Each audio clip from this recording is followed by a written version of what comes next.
Hello everybody, this is Dr. Jen. I received some emails asking about homework 2.3 that is due tonight. It seems like students still need more guidance on this one, so that's why I feel this video. I hope it's gonna help you work out this problem. Okay, so first of all, it is a design problem, right? So you're the one going to design it. I know there still a lot of information is missing. It's different to those analysis problem, right? So in most of the problem we did before, the material, the type of the materials is given, and the diameter of the bolt is given, the spacing is given, everything is given, and you're gonna determine the design adequacy, right? But this one is different. This one is you are going to determine what kind of material you'll use, and what kind of a bolt, what the diameter bolt you're gonna adapt, and what the spacings between those bolts, and how many rows you want to use. You want to use the 2 rows as shown in the figure, or you think that 1 row is going to be enough, and what the edge distance going to be to make it satisfy the bearing, tail out, and block shear, etc. So any information you can't find, you don't know from the problem statement, you have to make an assumption. So you have to determine it yourself. So there is no fixed answer for this problem. So there is no standard answer for this problem actually. So what you're going to do is trying to find the lightest, the most optimized solution for this problem. So the answer is flowing in the air, and probably everyone just gonna have the different solutions. That's totally fine. All right. Okay. So since we are designing a tension member, so those rules we learned before still apply. Especially we have to design a member that's gonna satisfy all the limit states we talked about before. Okay, so what we know from here is the load. We know the load is applied.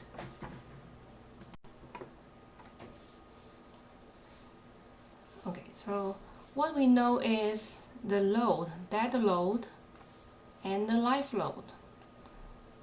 That means we can calculate PU from the given load, 1.2 times D plus 1.6 plus L, right? So when you plug those numbers in, I'll get 180 kips.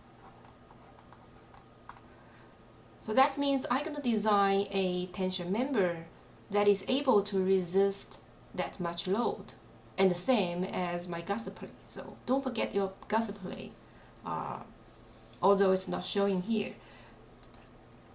And it also tells you the gusset plate is 3/8 inch thick. So the gusset plate would be in between, and I know you don't know the dimensions. You don't know dimension of the gusset plate, but remember, you rule the world. Okay, so you are the ruler. You can determine what kind of material, what kind of size you're gonna have, right? Okay. So to get started, we can use the information. We can use the pattern showing here. We can use that, right? And then optimize it as needed. So we can assume we're gonna use 2 rows of the bolts, and the spacing is as such is not adequate. We can change it, and it didn't give us the size of the bolt, so it let us pick the type of the size and the size of a bolt to use. So based on what we learned so far, we can pick any size. So say, for example, I just assume the bolt of size is 7/8 inches. Okay. So like I said, if it's not adequate, we can change it later. Okay, and in the steel menu, there are all different kind of double angles. So there are double angles with equal legs, with equal lengths of the legs. There are some double angles have unequal lengths, of the legs with unequal lengths. So I feel maybe it's more economical use a long egg at the connection and a shorter leg on the free end, right? Because it's not bolted on here. But it's totally up to you. You can use the double angle with the legs with equal lengths. Okay.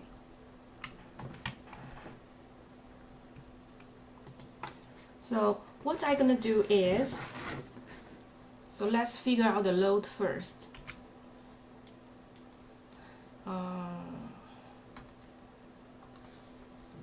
Okay, so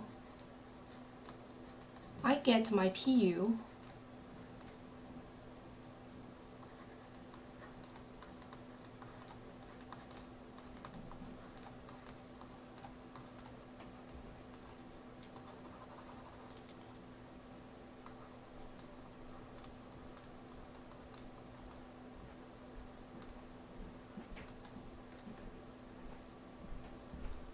$180. Okay, so if we perform a adequate design, we have to make sure that this PU gonna be greater to the VPN based off the yield limit state. So my PU, less than or equal to VPN based off the yield limit state. So VPN gonna be 0.9 AG times Fy. Oh, you may ask, oh, I don't know about Fy. I don't know what kind of materials I have. Well, you are the king for this problem, so you can decide what kind of material you want to use. Say, I assume I'm gonna use A36. Okay, so whatever. It's okay if you use another type, like you can use a 572 or a 992, whatever. Okay, so for me, I just assume A396 is going to be used for both of the double angle and the gusset plate. Okay, and then from here, that means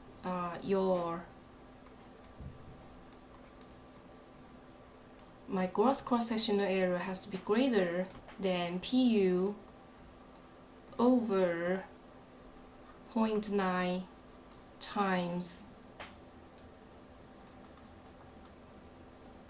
Fy. Okay, so that's my required gross cross-sectional area, just based on the yield limit state, right? So from here I can get my required AG for limit state only, so for yield limit state only, so it's equal to 180 K 0.9. Since I assumed I'm going to use a 36 steel. Okay, so I can calculate it as what I get is 5.56 KSI. Okay, that's the yielding limit state. But remember, yielding limit states not always controls. So rupture limit states give additional criteria. Rupture, your PU must be less than 0.75 AE times FU.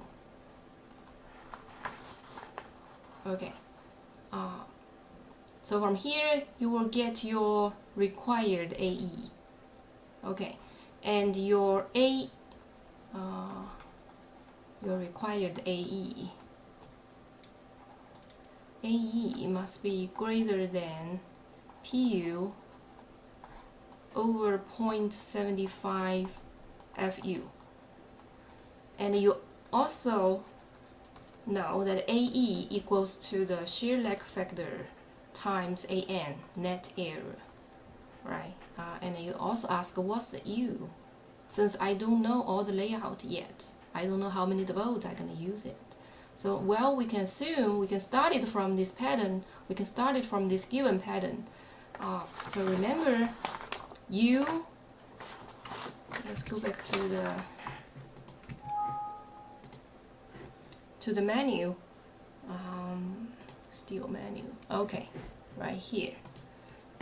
So let's look at the table D 3.1 on page 16.1-30.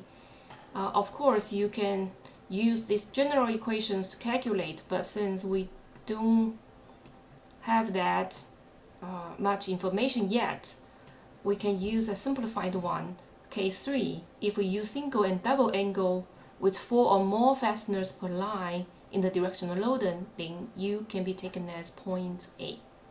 So we assume we have this case and optimize it. We revise it later. Okay, so we can assume,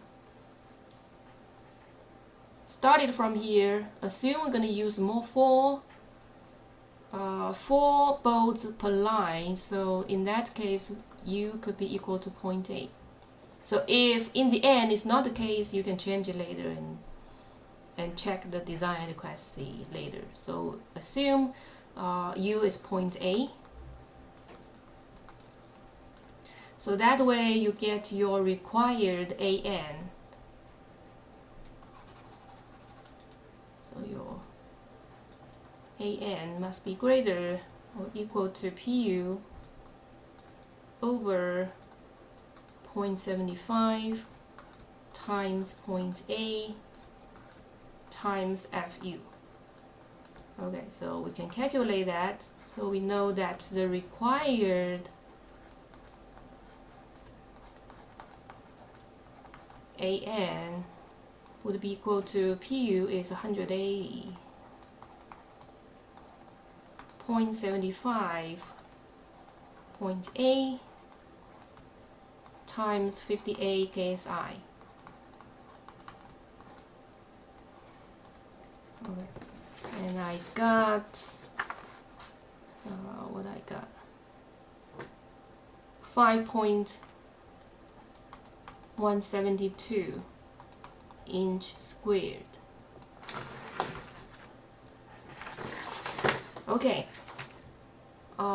so here we have some information about the size of the double angle, right? And then we're going to pick a size that have a cross-section area greater than that and the net area greater than that at the same time. Okay, so we can use these two criteria to determine the size, determine the preliminary size. Okay, let's go back to the menu.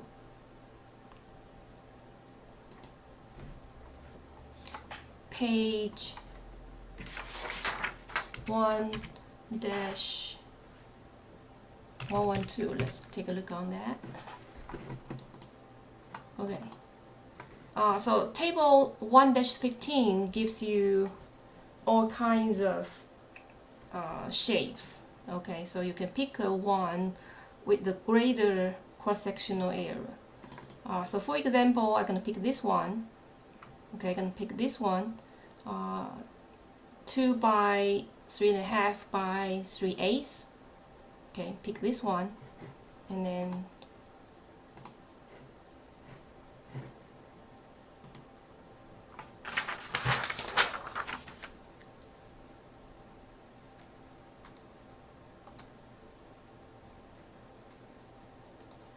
Okay, so pick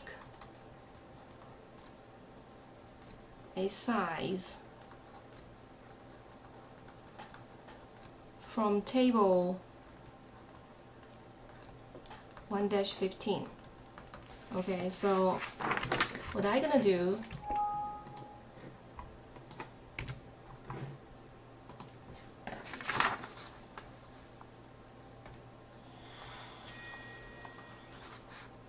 okay, so let's say try 2L6 top by 3.5 by 3/8. Okay, and from the table I know the gross cross-sectional area is 6.88. Obviously it will be good to meet yield limit state. And then let's check AN. Okay, so AN is the gross cross-sectional area minus the hole subtracted by the whole area, right? So we have 2 holes per angle, and assume my dB, the bolt diameter is 7/8. Of course you can choose the other size. It's totally up to you.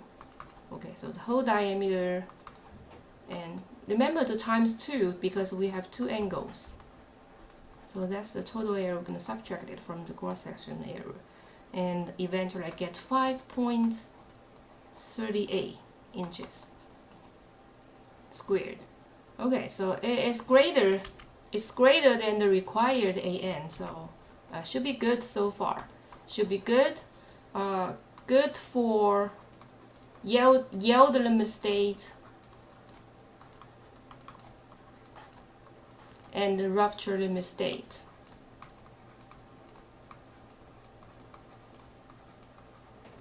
Okay, and then after that, you go ahead to check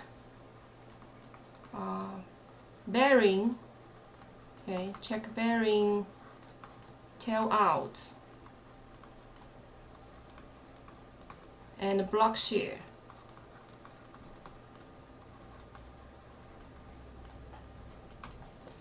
Okay, and also determine the edge distance and spacing.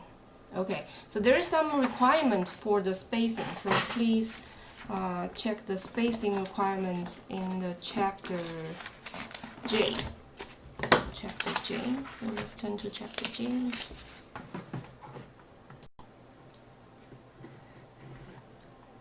Okay, before you check the bearing and tail out, determine the spacings.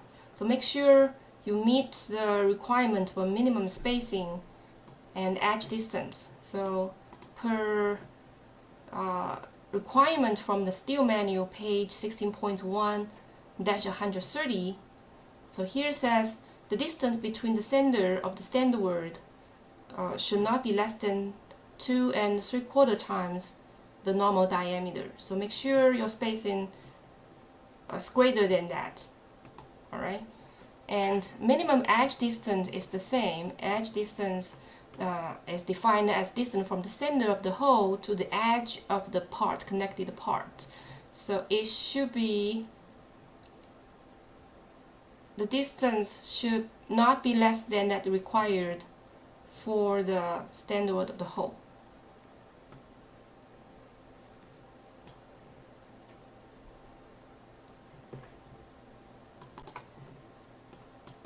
Okay.